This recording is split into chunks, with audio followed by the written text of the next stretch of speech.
Suprabhatam. NRPS school की online शिक्षण कक्षाओं में कक्षा 10th के आप सभी विद्यार्थियों का संस्कृत विषय की शिक्षण कक्षा में हार्दिक स्वागत है। देखिए प्यारे बच्चों, हम 6 लेसन तक पढ़ चुके हैं। आपको अच्छी तरह से 2-2, 3-3 बार हर एक पार्ट का भावार्थ समझा दिया गया है। क्वेश्चन आंसर्स आपको ब्लैक बोर्ड पर समझा के हल करवा दिए गए हैं। उनमें जो व्याकरण के प्रश्न आए तो उनको अच्छी तरह समझा दिया गया है। तो अब आप सभी को इन पाठों का भावार्थ और प्रश्नोत्तर आपको याद करने हैं और व्याकरण के लिए शब्द रूप और धातु रूप, संधि, समास जो है इसका आपको बेसिक नॉलेज जो है आपको याद करना है। आपकी बुक्स जो है 10th का सिलेबस चेंज हुआ नहीं है, 10th और 12th का वही है, तो आप पुरानी बुक्स आपको मिल जाएगी। तो बुक्स के पीछे व्याकरण खंड है, उसमें आपको पूरी व्याकरण विस्तार से समझाई गई है। तो उस व्याकरण का आपको स्वयं को सेल्फ स्टडी का अध्ययन करना है, जिससे आपको पूर्व ज्ञान हो सके। वैसे आप 9 तक अच्छी तरह से पढ़ के आए हो, अच्छी तरह से आपको पढ़ाई भी गई है। इसमें कोई चीज़ ऐसी नहीं है कि जो आपको समझ में नहीं आई हो। अगर कोई लापरवाह बालक होगा उसी के लिए कठिनता होगी, बल्कि बाकी सभी विद्यार्थियों को मैंने अच्छी तरह से 6 से और 9 तक खोल कर व्याकरण को अच्छी तरह से समझाया था। तो व्याकरण का ज्ञान आपको अवश्य करना है। अब हम इसी कड़ी में आगे बढ़ते हुए एक लेसन और पढ़ रहे हैं। 7 लेसन तक अपन पढ़ेंगे इस बुक्स में, फिर आपको आगे के निर्देश के अनुसार आगे पढ़ाया जाएगा। तो 7वां लेसन है, 7वां पाठ है लोकहितम मम करणीयम, यानी ये गीत और कविता के माध्यम से है कि मुझे संसार के हित में कार्य करना चाहिए। यानी खुद का हित नहीं सोचना चाहिए, मुझे संसार के हित में ही कार्य करना चाहिए। कोई भी कार्य मैं करूँ तो उसमें संसार का हित हो, स्वयं का हित निहित नहीं हो, खुद की भलाई निहित नहीं हो, दूसरे का हित उसमें हो, ऐसा कार्य मुझे करना चाहिए। समझ गए? तो इसके सबसे पहले मैं आपको शब्दार्थ लिखा रहा हूँ, क्योंकि कोई भी पाठ अपन पढ़ते हैं तो उससे पहले शब्दार्थ याद अवश्य करते, बिना शब्दार्थ के हम नहीं पढ़ सकते हैं। तो शब्दार्थ लिखिए मनसा, और शब्दार्थ देखो बहुत ही छोटे और सरल है इसमें। मनसा,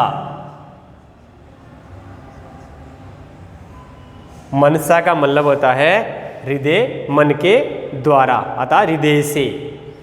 तृतीया शब्द मनस शब्द है, तृतीया का एक वचन रूप है, मन के द्वारा।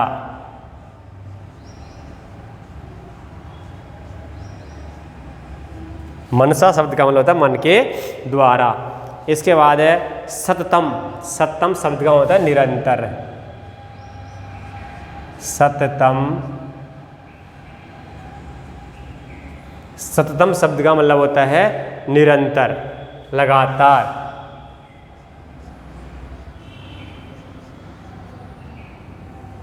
निरंतर या लगातार। स्मरणीयम,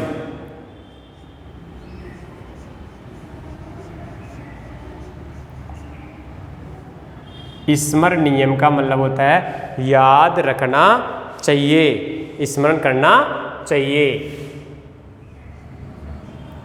स्मरण करना चाहिए, ठीक है। स्मरणीय, अन्यर प्रत्यय स्मरण धातु अन्यर प्रत्यय है। वत्सा,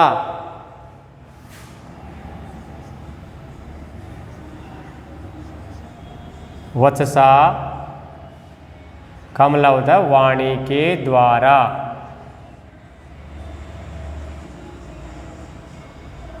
वाणी के द्वारा, वत्सा शब्द का मतलब क्या होता है? वाणी के द्वारा। वद नियम, वद नियम, वद धातु अन्यर है इसमें भी।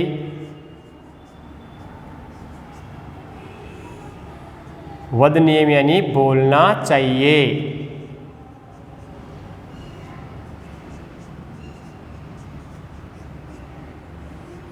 बोलना चाहिए। लोकहितम, लोकहितम,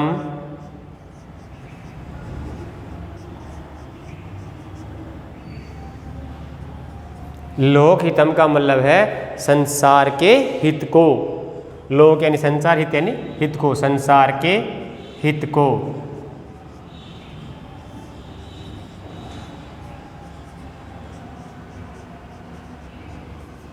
संसार के हित को, ठीक है। इसके बाद है करणीयम करना चाहिए, अन्य प्रत्यय में भी करणीयम करना चाहिए। क्री धातु अन्य प्रत्यय में भी है, क्री प्लस अन्य से करणीयम बन जाएगा, वदनीयम हो गया, करणीयम आ गया। इसके बाद देखो भोग भवने,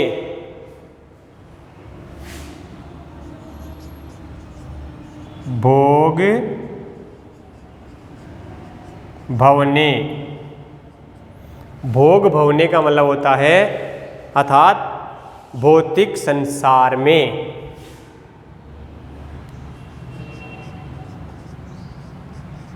भौतिक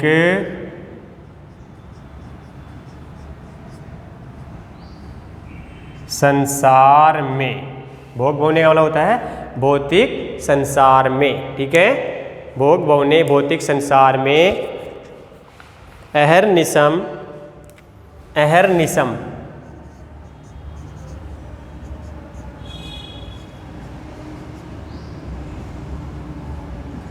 अहर्निशम का मतलब होता है दिन रात, अहन यानी दिन और निशम यानी रात, दिन रात, अहन निशम यानी दिन रात। जातु कभी भी,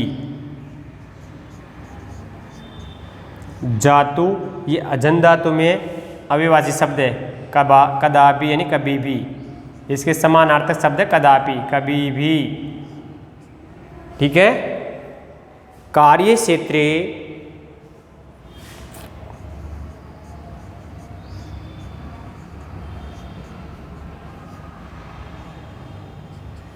कार्य क्षेत्रे अर्थात कार्य के क्षेत्र में, कर्म के क्षेत्र में, कार्य का मतलब कर्म,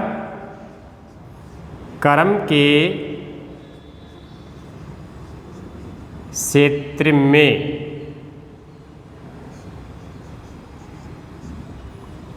कार्य क्षेत्र कर्म के क्षेत्र। जैसे अभी मैं आपको पढ़ा रहा हूँ तो मेरा कार्य है पढ़ाना, तो ये कर्म हो गया ना। तो इस प्रकार किसी व्यक्ति का जो कार्य होता है उसका कर्म कहलाता है।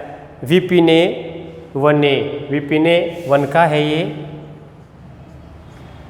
विपिने अर्थात वने, वन में, सप्तमी विभक्ति का है, वन में। गहना अरण्य,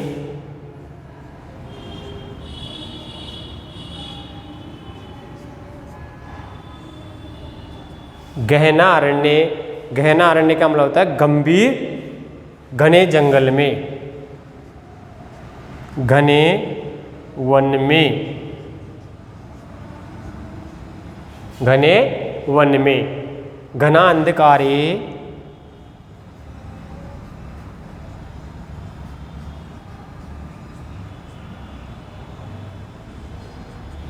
घना अंधकारे का मतलब होता है गहन अंधकार में, अर्थात घनघोर जिसमें परछाई भी नहीं दिखे, घनघोर अंधेरे में, घनघोर अंधेरे में। घवरे, घवरे का मतलब होता है गर्त में,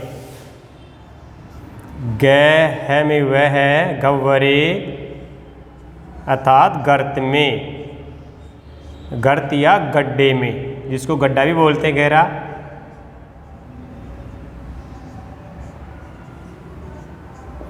गर्त या गड्ढे में, कंदराएं मतलब पहाड़ों के चट्टानों के नीचे गहरे गड्ढे होते हैं ना, उनको बोलते हैं गर्त, घवरे अर्थात गर्त या गड्ढे में। तो देखिए बच्चों समझिए, जैसे मनसा, इसमें मनस शब्द है और मनस शब्द में तृतीया का एक वचन है मनसा, पयस मनस इसके समान रूप चलते हैं मन के द्वारा, मनसा यानी मन के द्वारा।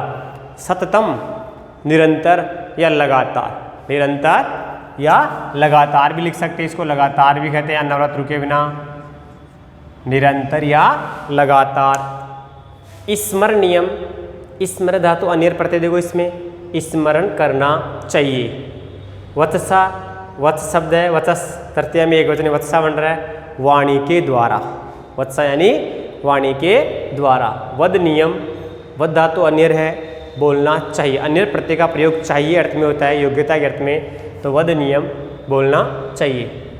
लोकहितम, संसार के हित को, संसार के कल्याण को, हित या कल्याण को भी कह सकते हैं। कर नियम, करना चाहिए। भोग भवने, भौतिक संसार में। अहर्निशम, दिन रात। जातु, कभी भी। कार्य क्षेत्रे अर्थात कर्म के क्षेत्र में, कार्य क्षेत्रे कर्म के क्षेत्र में।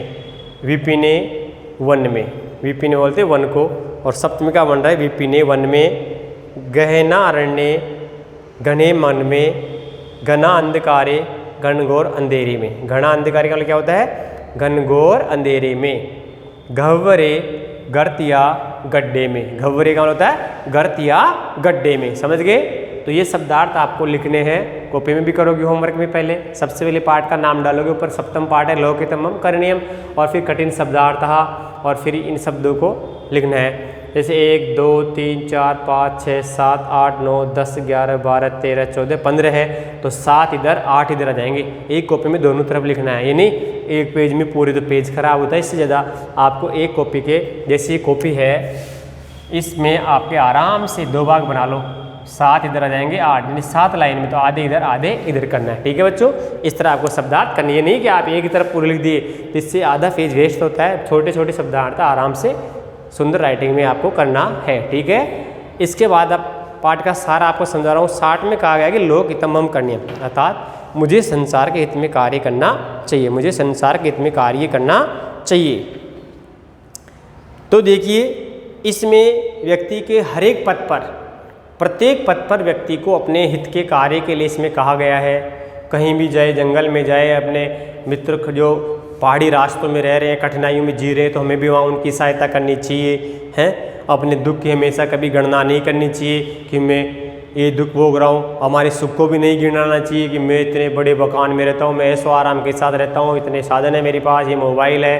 तो अपने सुख का भी हमेशा नहीं गणन करनी चाहिए, दूसरे के दुख को ही देखना चाहिए। और सुखपूर्वक सैया पे सही नहीं करना चाहिए। पड़ोस वाला बेचारा ने दुखी भोग रहा है, हम आराम से सैया पे पड़े पड़े सुख भोग रहे हैं, तो हमें दुखपूर्वक ही सहन करना चाहिए, जिससे हमें कोई भी किसी को कष्ट हो तुरंत हमें सचेत हो जाए।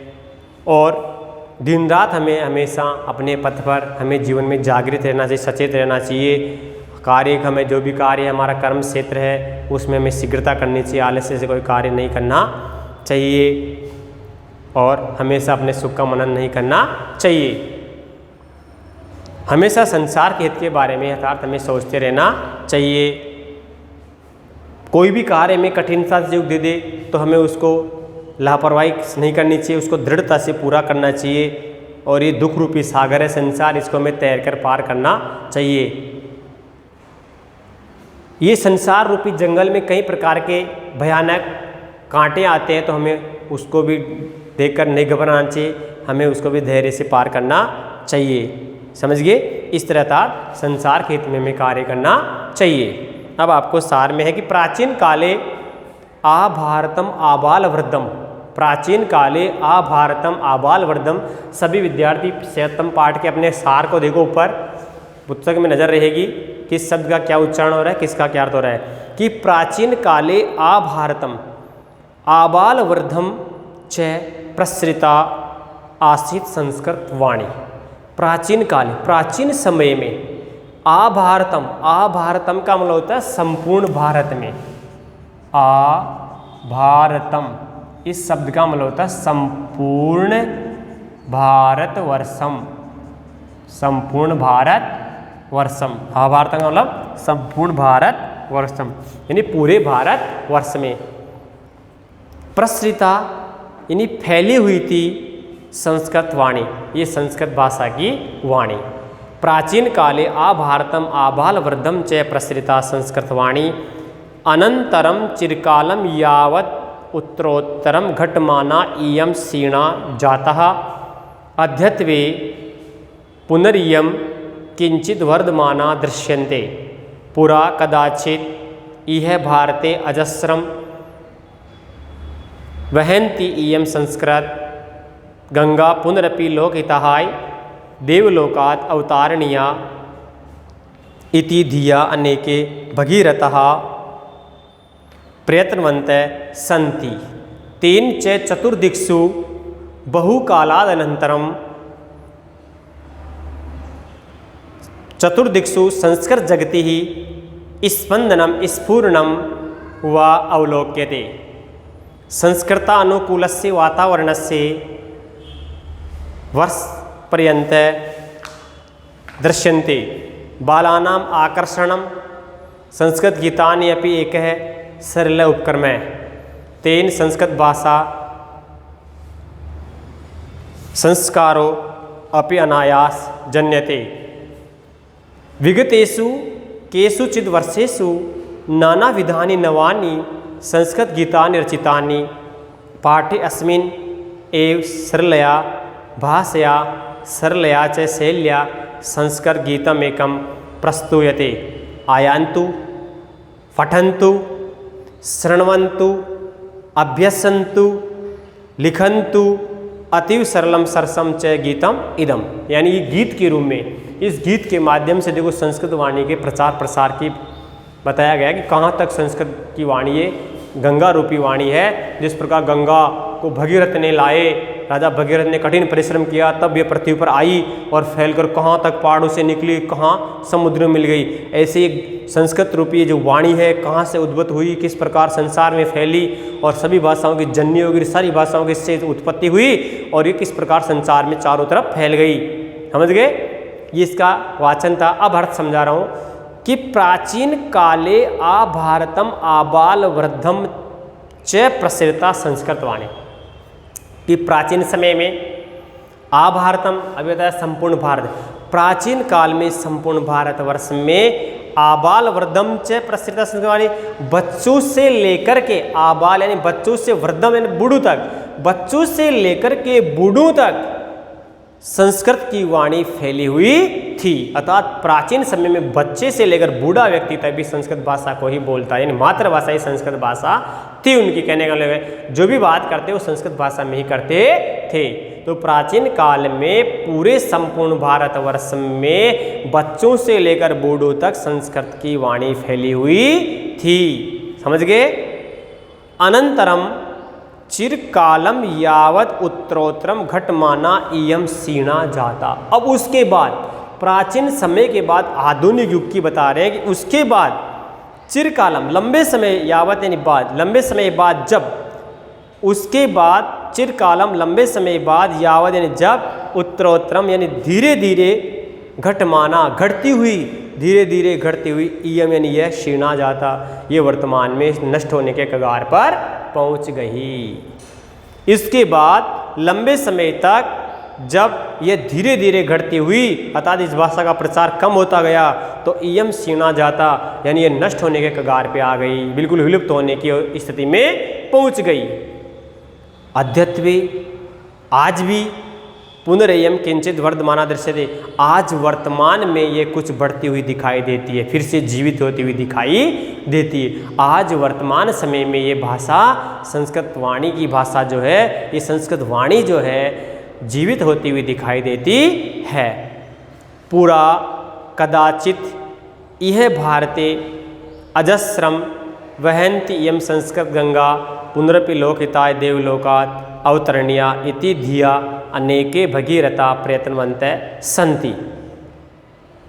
पूरा प्राचीन समय में कदाचित कहीं भारत में कि प्राचीन समय में इस भारतवर्ष में अजस्रम अज के समान बहती हुई यानी लगातार बहती हुई, अजस्रम यानी लगातार बहती हुई, इयम यानी यह संस्कृत रूपी गंगा प्राचीन भारत में कहीं से निकली हुई लगातार अनवरत रूप से बहती हुई यह संस्कृत रूपी जो गंगा है, पुनरपि यानी फिर से देवलोकात देवलोकहिताय देवलोकात अवतरणीया देवलोक से वापिस प्रकट होनी चाहिए। लगातार लोकहित के लिए बहती हुई यह संस्कृत रूपी गंगा देवलोकात अवतरणीया देवलोक से अवतरित होनी चाहिए, देवलोक से प्रकट होनी चाहिए। इति इस प्रकार की दिया ऐसी सोच या बुद्धि अनेके भगीरथा अनेक भगीरथों ने प्रयत्नवंतः संति। ऐसी सोच रखने वाले इस भारत देश में अनेक भागीरथ प्रयत्नशील हैं कि वापिस संस्कृत रूपी गंगा जो है फिर से लोक हिताय संसार के हित के लिए देवलोकात अवतरणीय देवलोक से अवतरित होनी चाहिए, देवलोक से वापस प्रकट होनी चाहिए। इस प्रकार की बुद्धि मानी अनेक प्रकार के भगीरथों ने प्रयत्नशील है। इस प्रकार की सोच रखने वाले भगीरथ अनेक प्रयत्नशील है अर्थात इसी कोशिश में लगे हुए हैं। तेन च चतुर्दिक्षु संस्कृत जगति किंचित स्पंदनम स्फूर्णम व अवलोकित। तेन जिनके द्वारा, उन भगीरथों के द्वारा, उन प्रयत्नशील कोशिश में लग रहे राजा भगीरथों के द्वारा चतुर्दिक्षु चारों दिशाओं में, चतुर्दिक्षु यानी चारों दिशाओं में संस्कृत जगति इस संस्कृत रूपी संसार में चारों दिशाओं में किंचित यानी कुछ स्फुरणम यानी हलचल, कुछ हलचल अवलोकित दिखाई देती है। उन प्रयत्नशील भगीरथों की कोशिश के द्वारा आज चारों दिशाओं में संस्कृत रूपी संसार में संस्कृत के प्रति कुछ हलचल दिखाई देती है। संस्कृता अनुकूलस्य वातावरणस्य निर्माणम आरब्धम। संस्कृत के अनुकूल वातावरण का निर्माण प्रारंभ हो गया है। आज वर्तमान में धीरे धीरे देखने को मिल रहा है कि संस्कृत के अनुकूल वातावरण का निर्माण हो गया है। बहुकालाद अनंतरम विद्यालयेषु अधीयाना लघवः बालका अपि तत्र तत्र संस्कृतेन संभाषणम कुर्वन्तः दृश्यन्ते। बहुकालाद यानी लंबे समय बाद जब संस्कृत के प्रति कुछ हलचल प्रारंभ हो गई है, संस्कृत के प्रति अनुकूल वातावरण बनना प्रारंभ हो गया, निर्माण होना प्रारंभ हो गया, तो बहुत कालाद अनंतरम मानी बहुत ही लंबे समय के बाद विद्यालयेषु विद्यालयों में अधीयाना अध्ययनरत पढ़े हुए पढ़ने में लगे हुए लघवः बालका छोटे बालक भी तत्र तत्र संस्कृतेन वहाँ संस्कृत में संभाषणम कुर्वन्ते दृश्यन्ते। लंबे समय बाद विद्यालयों में अध्ययनरत लघवः बालका अनेक सारे छोटे बच्चे भी यत्र तत्र जहाँ कहाँ संस्कृत संभाषणम कुर्वन्ते दृश्यन्ते संस्कृत में संभाषण करते हुए दृश्यन्ते दिखाई देते हैं। बालानाम आकर्षणाय संस्कृत गीतान्यपि एक सरल उपक्रम है। बच्चों के आकर्षण के लिए संस्कृत का गीत भी अर्थात उन बच्चों के आकर्षण के लिए संस्कृत का यह गीत भी एक सरल उपक्रम है, एक सरल उपाय है। उन बच्चों के आकर्षण के लिए ये जो लिखा गया लोकहितम करने में संस्कृत गीत भी एक आकर्षण का केंद्र है। तेन संस्कृत भाषा अनायासम तेन संस्कृत भाषा संस्कारों पे अनायासम जन्यते। जिसके द्वारा संस्कृत भाषा में संस्कार भी अनायास ही प्रकट हो जाते हैं। कहते हैं कि संस्कारों की जननी ही संस्कृत भाषा है, संस्कारों की जननी ही संस्कृत भाषा है। संस्कृत भाषा जो पढ़ता है उसमें संस्कार पाए जाते हैं। तो तेन जिनसे तथा जिसके द्वारा संस्कृत भाषा संस्कारों को अनायास ही जनते अनायास ही पैदा कर देती है। इससे संस्कृत भाषा उन बच्चों में जो नए नए संस्कार हैं जीवन के उनको अनायास ही पैदा कर देती है। विगतेषु केषुचिद वर्षेषु नाना विधानि, विगतेषु यानी पिछले, केषुचिद वर्षेषु कुछ वर्षों में, नाना विधानि अनेक प्रकार के, नवीनानि संस्कृत गीतानि रचितानि पिछले कुछ वर्षों में इस संस्कृत जगत में, संस्कृत के संसार में, संस्कृत के काव्यों में, संस्कृत के ग्रंथों में अनेक प्रकार के नवीनानि नए संस्कृत गीतानि रचितानि नए संस्कृत गीतों की रचना की गई है। विगत पिछले कुछ वर्षों में अनेक प्रकार के संस्कृत के गीतों की रचना की गई है। पाठे इसमें फिर भी हम पाठे अस्मिन इस पाठ में सप्तम पाठ है जो इसमें अति सरल या बहुत ही सरल भाषा भाषा के द्वारा सरल्या च शैल्या और बहुत ही सरल शैली में संस्कृत गीतम एकम प्रस्तुत है। यहाँ एक संस्कृत गीत प्रस्तुत किया जा रहा है जिसका नाम है लोकहितम करणीयम। बहुत ही जिसकी भाषा सरल और शैली भी सरल है। आयन्तु आओ, आप सभी आइए, पठन्तु पढ़े, शृण्वन्तु सुने, अभ्यसन्तु उसको अभ्यास में करें, गायन्तु च और उसको गाएं, अतीव सरलम सरसम सरस च गीतम इदम, बहुत ही सरल रसयुक्त इस तरल रसयुक्त गीत को आओ हम सभी गाएं, पढ़ें, सुने, अभ्यास करें और जीवन में उतारे। समझ गए बच्चों? ये था अपना सप्तम पाठ का सानी। इस पाठ में क्या वर्णन किया गया है, किससे लिया गया है। तो देखिए इस पूरे गीत में कवि यही कह रहा है कि लोकहितम मम करणीयम, कि मुझे संसार के हित में कुछ कार्य करना चाहिए, मुझे संसार के हित में कुछ कार्य करना चाहिए, मुझे सारा काम जो संसार के हित में ही करना चाहिए। तो अब आपको मैं होमवर्क दे रहा हूँ। अब इसका आगे जो पद्य गीत है वो क्या गीत है, किसके प्रकार से माध्यम से हमको प्रेरित कर रहा है संसार के हित में, वो अपन अगले लेक्चर में पढ़ेंगे। तो सभी विद्यार्थी अपना नोटबुक में गृह कार्य नोट करेंगे। पाठ 7 के शब्दार्थ लिखो व पाठ का सार याद करो। जो अभी आपको मौखिक सार आपको समझाया गया था शुरू में, जो आपके सार है आधा पेज का कि लोकहितम किसके बारे में है, ये आपको जब स्पष्ट करके बताया गया था, इसको आपको याद करना है। पाठ 7 के शब्दार्थ है बहुत ही सीमित है, इन शब्दार्थों को याद करना है और कॉपी में भी करना है। आपको कभी भी शब्दार्थ पूछ सकते हैं, ध्यान रखिए बिना शब्दार्थ के आपके अर्थ समझ में नहीं आएगा। इसीलिए भाषा के जो सब्जेक्ट होते हैं उनमें पहले शब्दार्थ याद करने होते हैं, उसके बाद पाठ समझ में आता है। काम सफाई से, सुंदरता से और शुद्धता से आपको पूरा करना है। थैंक यू, धन्यवाद।